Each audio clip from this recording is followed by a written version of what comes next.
me some more. At guard for UConn, a 5'7" sophomore from Glen Heights, Texas, number 4, Mariah Jefferson. For me, it was different also because I played homeschool basketball, and when you hear that, a lot of people think, oh, homeschool basketball, there's nothing there. Well, every year at the end of our season, we go to Missouri, where our gyms are filled to the max. We're playing in college arenas. We're playing in smaller Baptist colleges that are filled beyond max with 600 different homeschool teams. And so, playing in front of the college crowds that I did, it really didn't affect me as much because I got used to it.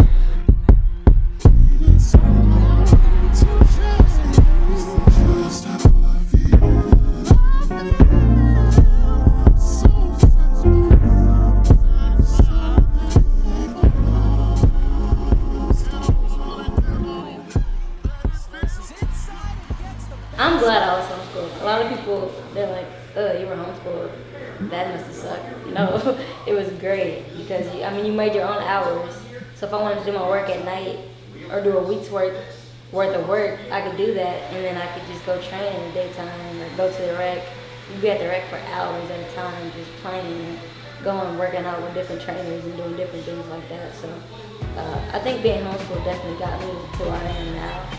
And then all of the aspects coming from Christianity, where my mom got to really teach us like our morals and how our characteristics should be while we were outside, kind of helped us because we were in the house where we got to see how to do things the right way. So once we got outside and got to college and seeing how many temptations and all the different parties or things you could be doing instead of playing basketball or studying, it definitely helped me stay on the right path once I got here. And it was funny, when I grew up, I said I would never do it. I didn't think I had the discipline to, and I didn't think I was going to be smart enough to do it. But I guess this is the way everything's going now with the school systems. I would just rather have my values instead of my children young. And then that way, when they're old enough and they can handle themselves on their own a little bit better, then if we decide to go maybe public or private school, we will. But for right now, I'm thankful for my mom for the choices that she made, and I think it freed our time up a lot more, and it allowed us to focus more on our goals. So while other kids had to spend so much hours in school, we would finish in 2 hours and have the rest of the day just to practice in soccer or basketball or singing or whatever it was. And I think that extra time just gave us a little bit more time to fine-tune our skills. So, yeah.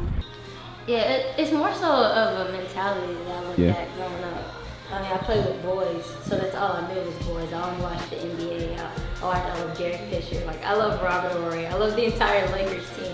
And so people ask me oh, what about the women's game? I love the women's game. And it wasn't until I got older that I could appreciate it, because that's when I actually played in it, and so I watched it. But when I was younger, I was just with boys, so I always loved Kobe was my favorite player. Stay up late, get in trouble, screaming around the house to watch the Kobe games. So I'm gonna set it up where you play a boy. But I'm like, Mo, listen, you gotta dominate this boy. You can't play, you gotta beat him. I said, you wanna go to UConn? She's like, yeah, I do. I said, I'm telling you, Mo, you gotta show me something. If this boy beats you, you can forget about UConn. Straight up. So, make a long story short, she beat that kid 11-2, and then she beat him 11-5 the next game.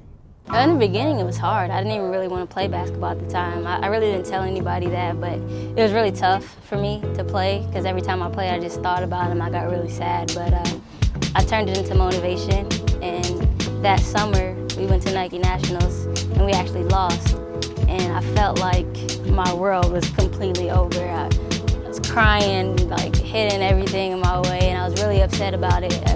But it was good for us, because the next year we came back and nothing could stop us. We were running through teams, killing everybody because we had that motivation. And we wore sleeves that said "Rest in Peace, Coach Mudd" on them. And I still have the picture of me and Jordan after we won. We were hugging and just crying, and it was amazing. Oh man, it feels great. It feels awesome just to know that something that he built, a vision that we had together, and it just turned out to be so great. And to know that we produce players like Mariah or Odyssey, Brittany Ryder, just to know that they came out of our programs and see how well they're doing. It's just a real tribute to him and the work that he put in.